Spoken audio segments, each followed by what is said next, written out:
الحمد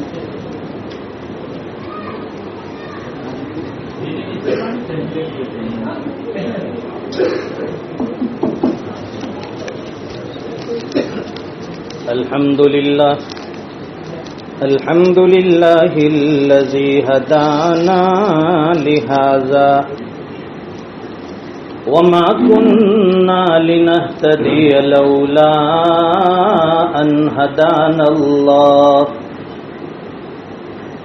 لقد جاءت رسل ربنا بالحق صلوات الله وسلام على سيدنا محمد المصطفى وعلى آله وصحبه أجمعين أما بعد فأعوذ بالله من الشيطان الرجيم بسم الله الرحمن الرحيم يا أيها الذين آمنوا اتقوا الله وقولوا قولا سديدا يصلح لكم أعمالكم ويغفر لكم ذنوبكم ومن يطع الله ورسوله فقد فاز فوزا عظيما وقال النبي صلى الله عليه وسلم النكاح من سنتي وقال أيضا فمن رغب عن سنتي فليس مني صدق الله وصدق رسوله النبي الأمي الحبيب الكريم ونحن على ذلك لمن الشاهدين والشاكرين والحمد لله رب العالمين. بزرگان محترم اور دینی بھائیوں،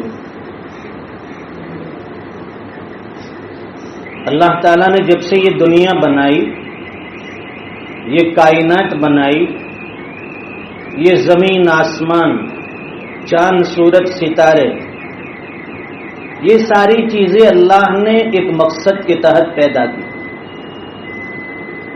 ابھی دنیا میں انسان کو نہیں بھیجا تھا، اس دنیا میں یہ انسان آیا نہیں تھا.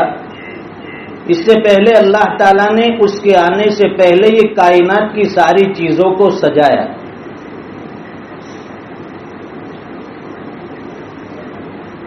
جب اللہ نے یہ زمین بچھائی، یہ بلند و بالا آسمان، اس کو سجایا اور اس کو ڈیکوریٹ کیا اس کی لائٹنگ کی ستاروں کے ذریعے، چاند سورج کے ذریعے.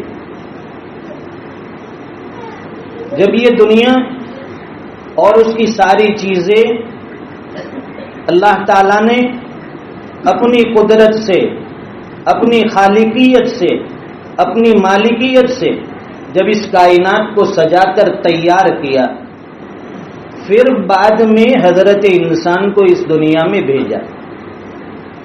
انسان کے آنے سے پہلے اس کی ساری ضرورتوں کو اللہ نے دنیا میں پیدا فرما دیا. معلوم تھا اللہ کو کہ دنیا میں جو انسان آئیں گے وہ اتنے کمزور ہوں گے، نہ زیادہ وہ گرمی کو برداشت کر سکیں گے، نہ زیادہ سردی برداشت کر سکیں گے. جب بہت زیادہ گرمی ہوتی ہے تو لوگ کہتے ہیں کہ یار بیرون ممالک میں کتنا اچھا ہے، وہاں کتنا اچھا سردی کا موسم ہوتا ہے، اور یہاں تو گرمی ہی گرمی. اور آپ جا کر وہاں والوں سے پوچھو، انگلینڈ کینیڈا والوں سے، وہاں اتنی سردی ہوتی ہے کہ وہاں کے لوگ تمنا کرتے کہ کاش ہندوستان کی طرح یہاں بھی گرمی ہوتی. یہ انسان کا مزاج ایسا ہے، نہ وہ زیادہ گرمی برداشت کر سکتا ہے نہ زیادہ ٹھنڈی برداشت کر سکتا ہے. یہ دنیا، لیکن اس میں اللہ تعالیٰ نے ان چیزوں کے اور ان چیزوں سے راحت حاصل کرنے کے ذرائع بھی پیدا فرمائے.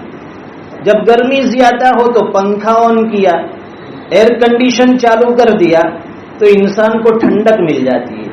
جب سردی زیادہ ہوتی ہے تو اللہ تعالیٰ نے اس کے لیے انتظام فرمایا گرم کپڑوں کا، اس سے آدمی گرمی حاصل کر لیتا ہے۔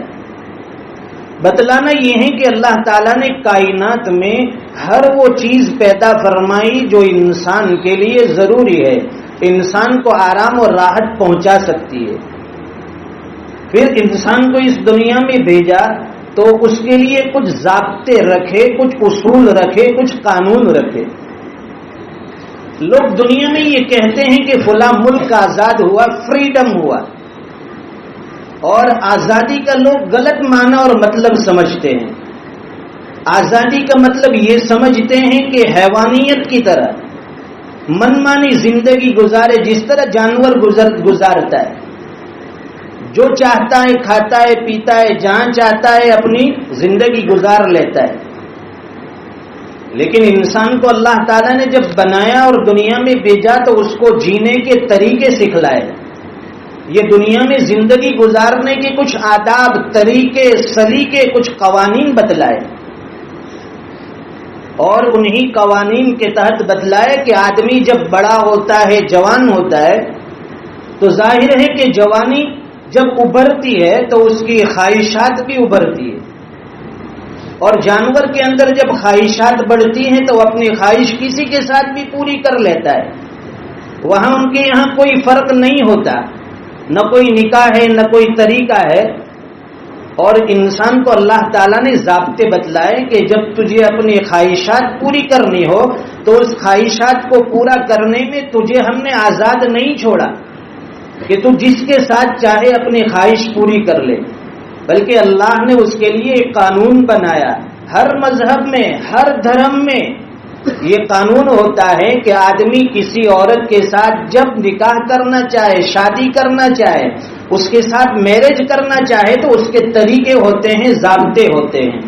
اس کے بعد وہ اجنبی مرد اور اجنبی عورت دونوں نکاح کے بندھن میں، شادی کے بندھن میں جڑ جاتے ہیں، اور اپنے مذہبی اعتبار سے وہ اپنی خواہشات پوری کرتے ہیں۔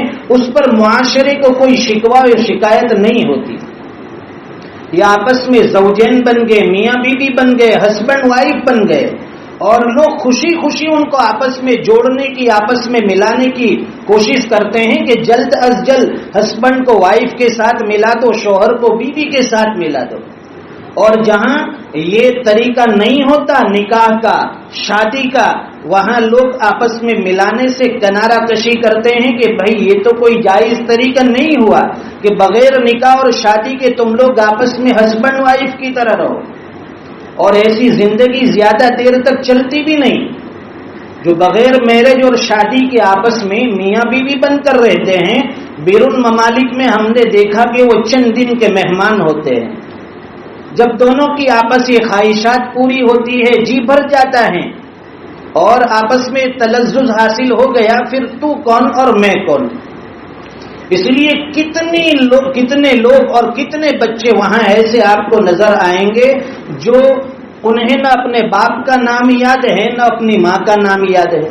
اگر ماں ہے تو باپ کا نام یاد نہیں، اگر باپ کے پاس ہے تو ماں کون ہے اسے یاد نہیں۔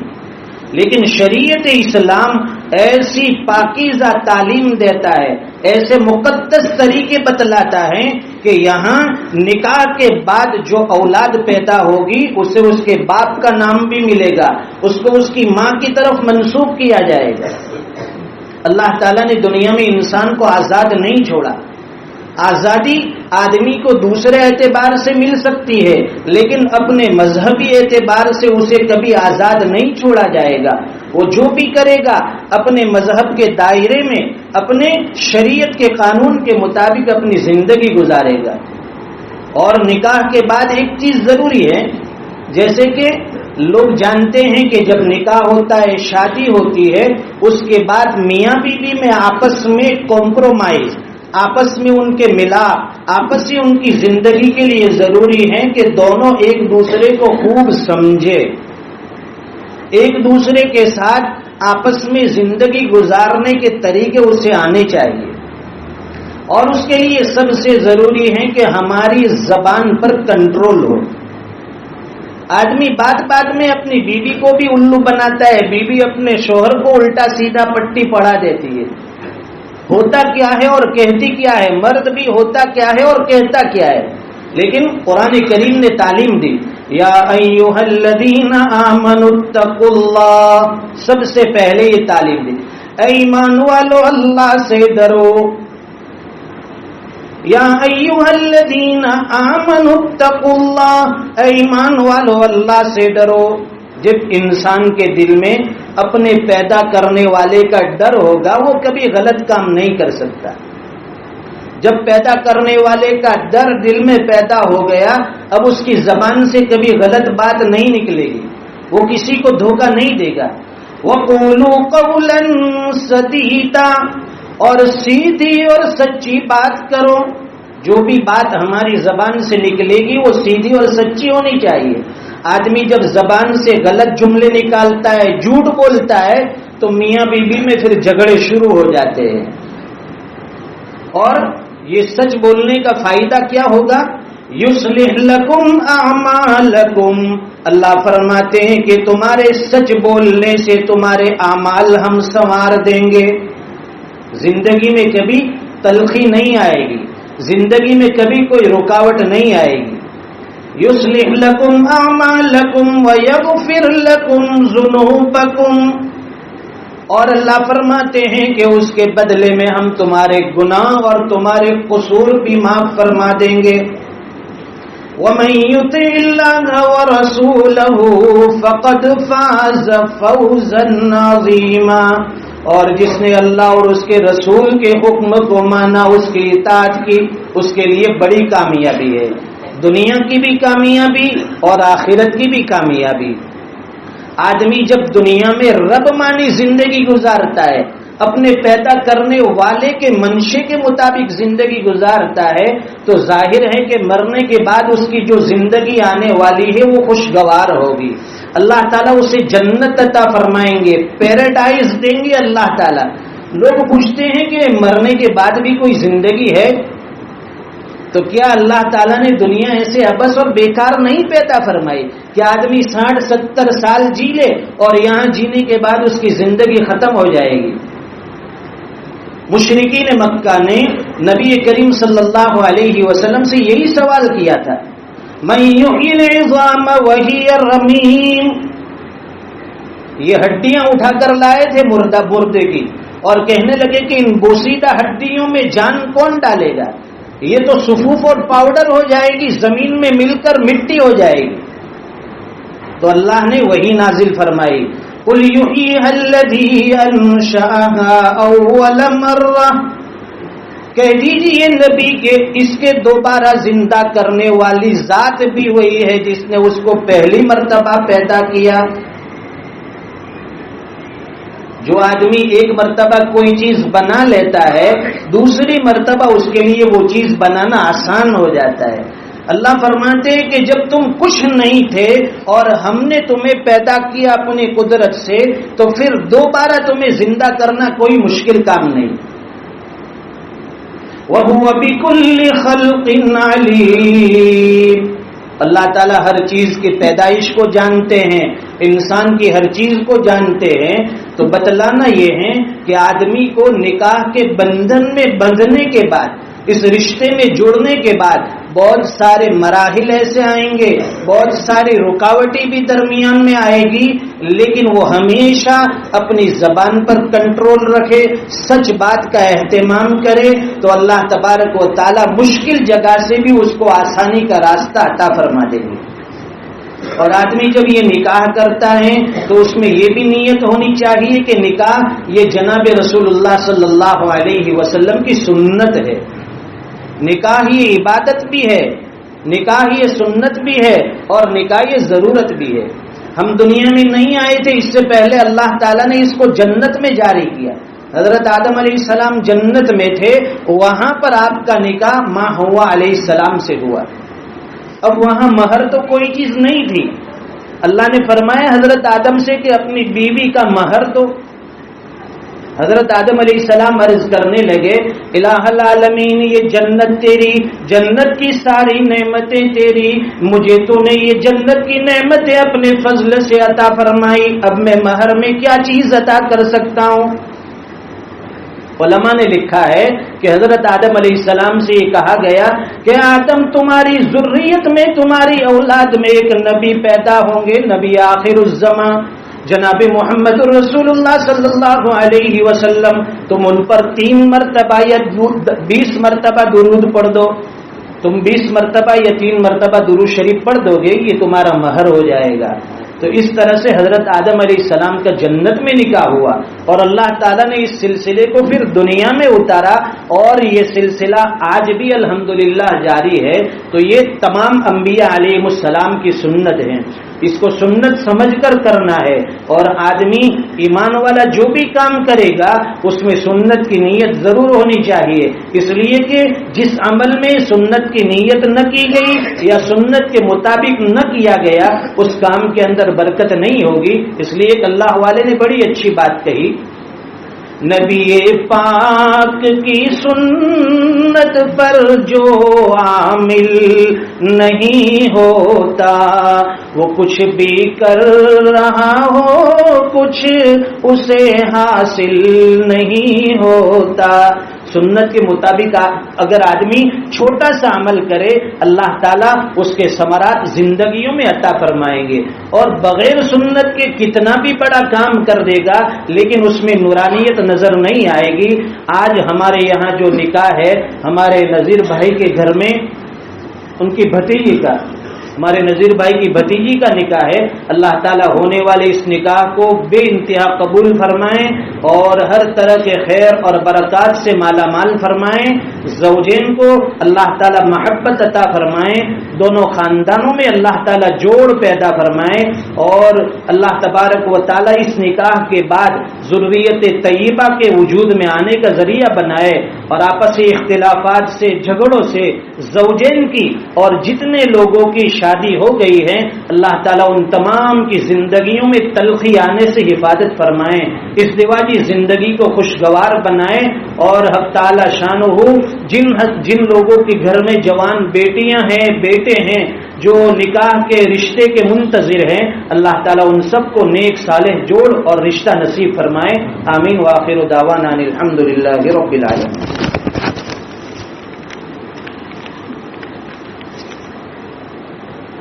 وکیل ہے نذیر احمد غلام بھائی، اور 2 گواہ ہیں نظام الدین محی الدین سید حاجی عبدالحق مجید میاں شیخ۔ مہر طے ہوا ہے 5786 نقد۔ تو نذیر بھائی اجازت ہے میں نکاح پڑھا دوں؟ الحمد للہ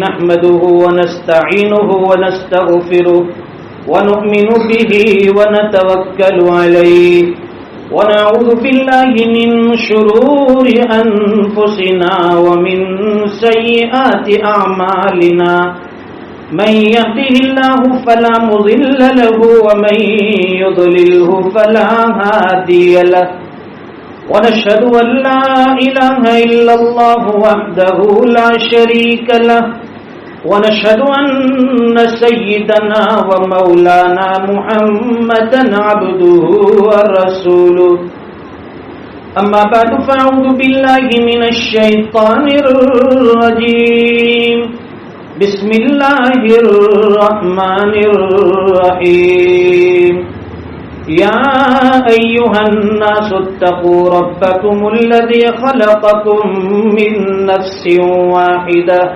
وخلق منها زوجها وبث منهما رجالا كثيرا ونساء واتقوا الله الذي تساءلون به والأرحام إن الله كان عليكم رقيبا وقال الله تبارك وتعالى يا أيها الذين آمنوا اتقوا الله حق تقاته ولا تموتن إلا وأنتم مسلمون. وقال الله تبارك وتعالى يا أيها الذين آمنوا اتقوا الله وقولوا قولا سديدا يصلح لكم أعمالكم ويغفر لكم ذنوبكم ومن يطع الله ورسوله فقد فاز فوزا عظيما. وقال النبي صلى الله عليه وسلم الدنيا كلها متاع وخير متاع الدنيا المرأة الصالحة. وقال النبي صلى الله عليه وسلم تزوجوا الودود الولود فإني مكاثر بكم الأمم يوم القيامة.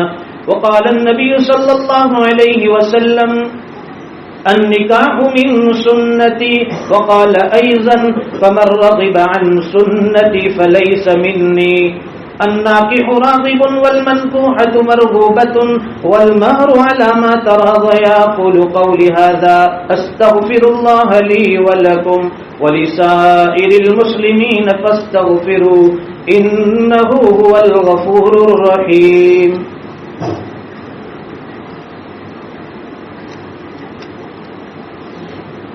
جناب نذیر احمد غلام شیخ، آپ وکیل ہے لڑکی کی طرف سے. دلہن کا نام ہے ازمینہ محمد اقبال شیخ. آپ نے اجازت لی ہے نکاح کی؟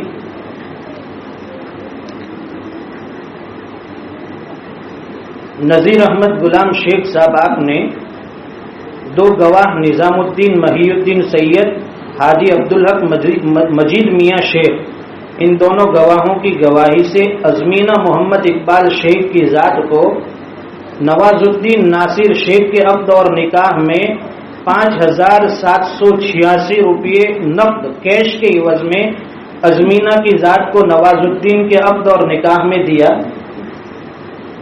جناب آپ سنیں گے.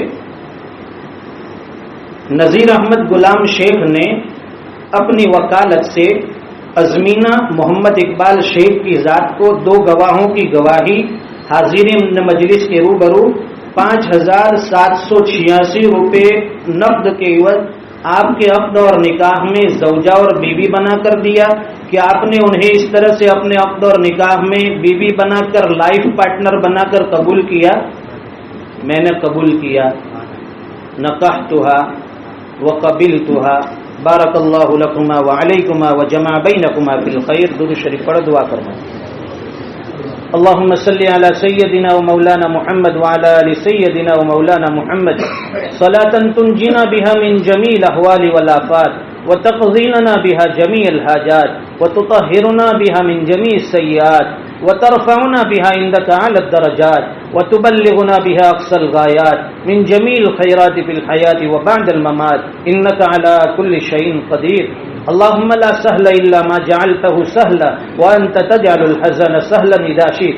يا حي يا قيوم سهل يا إلهنا كل صعب بحرمة سيد الأبرار سهل. اللهم أعنا على ذكرك وشكرك وحسن عبادتك. اللهم ربنا آتنا في الدنيا حسنة وفي الآخرة حسنة وقنا عذاب النار. ربنا هب لنا من ازواجنا وذرياتنا قرة اعین واجعلنا للمتقین اماما. الہ العالمین ہمارے یہاں جمع ہونے کو قبول فرما. اے اللہ یہ نکاح کی مجلس ہے، بڑی مبارک مجلس ہے، یہ سنت والا عمل ہے. آپ کے حبیب صلی اللہ علیہ وسلم کو اس کی سنت کو زندہ کیا جا رہا ہے. اے اللہ اس نکاح کے عمل کو بے انتہا قبول فرما، باعث خیر و برکت بنا، ذریت طیبہ کے وجود میں آنے کا ذریعہ بنا. زوجین کو آپسی نکاح کی حقیقی مسرتوں سے مالا مال فرما. دونوں خاندانوں میں اے اللہ محبت پیدا فرما. اے اللہ آپسی اختلافات سے، جھگڑوں سے جانبین کی حفاظت فرما، دونوں خاندانوں کی حفاظت فرما. اے الہ العالمین جب تک زندہ رکھے اے اللہ اس جوڑے کے اندر برکتیں نازل فرما، اے اللہ اس جوڑے کے اندر خوب برکتیں عطا فرما، اے اللہ جتنے لوگ نکاح کے بندھن میں بندھے ہیں، جڑے ہوئے ہیں، اے اللہ ان کی زندگی کو، ازدواجی زندگی کو خوشگوار بنا دیجئے، آپس میں لڑائی جھگڑے اور ترفیوں کو ختم فرما دے۔ اے اللہ کتنے ہم میں ایسے ہیں اے اللہ جن کے یہاں زوجین میں، میاں بیوی میں آپس میں جھگڑے ہیں، ناچاکیاں ہیں، نا اتفاقیاں ہیں، درمیان سے ساری رکاوٹیں دور فرما۔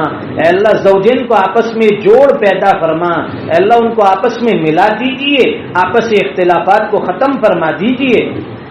اے اللہ یہ نکاح سنت والا عمل ہے اور سنت والے عمل میں برکت ہوتی ہے، آپ کی رضا نصیب ہوتی ہے، آپ کی طرف سے برکتوں کا نزول ہوتا ہے۔ اے اللہ ہمیں اس ہر عمل کرنے کی توفیق عطا فرما جو آپ کی رضامندی والا ہو، ہر ایسے عمل سے ہماری حفاظت فرما جس سے آپ کی ناراضگی حاصل ہوتی ہو۔ اے اللہ جس طرح یہ زندگی کے سب سے اللہ اہم اور سب سے قیمتی چیز جو نکاح والا عمل ہے، جو ہم نے سنت کے مطابق کیا ہے، اے اللہ باقی زندگی بھی سنت کے مطابق گزارنے کی توفیق عطا فرما۔ اے اللہ آج جتنے مہمان آئے ہیں اور ان مہمانوں کے لیے کھانے پینے کا جو انتظام کیا گیا ہے، اے اللہ اس میں بھی برکتوں کا نزول فرما، گھر والوں کی عزت برقرار فرما۔ اے اللہ کھانوں کے اندر اتنی برکت ڈال دیجیے کہ سارے مہمان کھانے کے بعد بھی وہ کھانا باقی رہے۔ اے اللہ جتنے بھی مہمان آئے ہیں اے اللہ ان کے اکرام کی ہمیں توفیق عطا فرما، ان کے عزت و احترام کی ہمیں توفیق عطا فرما، آپسی جوڑ پیدا فرما۔ اے الہ العالمین اس دیش کی، اس ملک کی حفاظت فرما، اس کے رہنے بسنے والوں کی حفاظت فرما۔ اے اللہ جتنے بھی قومیں یہاں آباد ہیں سب کو آپس میں بھائی بھائی بن کر رہنے کی توفیق عطا فرما۔ اے اللہ جن لوگوں کے ارادے ناپاک ہیں، جو آپس میں لڑانے کی اسکیمیں رچے ہیں، اے اللہ ان کی اسکیموں کو فیل کر دیجئے، اے اللہ ان کی اسکیموں کو ناکام کر دیجئے۔ اے اللہ ایک انسانیت کے ناطے دنیا میں آنے والا ہر انسان ہمارا بھائی ہے، جون سے بھی دھرم، جون سے بھی مذہب سے تعلق رکھتا ہے اللہ، یہ لیکن ہے تو سب آدم کی اولاد، یہ سب ہمارے برادران وطن ہیں، ہمارے آپسی بھائی ہیں، ہمیں اپنے بھائیوں کے ساتھ اخلاقی زندگی گزارنے کی توفیق عطا فرما، محبت کے ساتھ رہنے کی توفیق عطا فرما، ہمیں اس ملک کا اور دیش کا وفادار بنا دیجئے۔ اے اللہ اس دیش کو اور اس ملک کو دھوکہ دینے سے ہماری حفاظت فرما، امت مسلمہ کی حفاظت فرما، پورے عالم کے مسلمانوں کی جان مال عزت آبرو ایمان و یقین کی حفاظت فرما، پریشان حالوں کی پریشانیاں دور فرما، حاجت مندوں کی ضرورتوں کو پورا فرما، بیماروں کو شفا عطا فرما، جو قرضوں کے بوجھ میں ڈوبے ہوئے ہیں اس سے نکلنے کی آسان سبیل اور شکلیں پیدا فرما، دنیا سے ایمان پر جانے والوں کو جنت الفردوس عطا فرما۔ اے الہ العالمین جب تک زندہ رکھے ایمان پر زندہ رکھ، وقت آخر ہو کل میں ایمان والی موت عطا فرما۔ اے اللہ اس نکاح کے مبارک عمل کے بعد آپ کے حبیب صلی اللہ علیہ وسلم نے زوجین اور میاں بیوی کے لیے، اس طرح ان کے خاندان والوں کے لیے اور عام مسلمین کے لیے جتنی بھی خیر اور بلائی آپ سے مانگی ہے، ہم بھی آپ سے اس کا سوال کرتے ہیں، مقدر فرما۔ جن جن شرور و فتن سے پناہ چاہی ہمیں ان زوجین کو اور پوری امت کو اے اللہ اس سے پناہ نصیب فرما۔ اے الہ العالمین جو مانگا وہ بھی عطا فرما، مانگنے سے رہ گیا نہ مانگ سکے اپنے فضل سے اس سے بہتر اور بڑھ کر عطا فرما۔ یہ دعائیں اپنے فضل و کرم حبیب پاک صلی اللہ علیہ وسلم کے صدقے تو پھر قبول منظور فرما۔ ربنا تقبل منا انک انت السمیع العلیم وتب علینا انک انت التواب الرحیم وصلی اللہ علی النبی الکریم آمین برحمتک یا ارحم الراحمین۔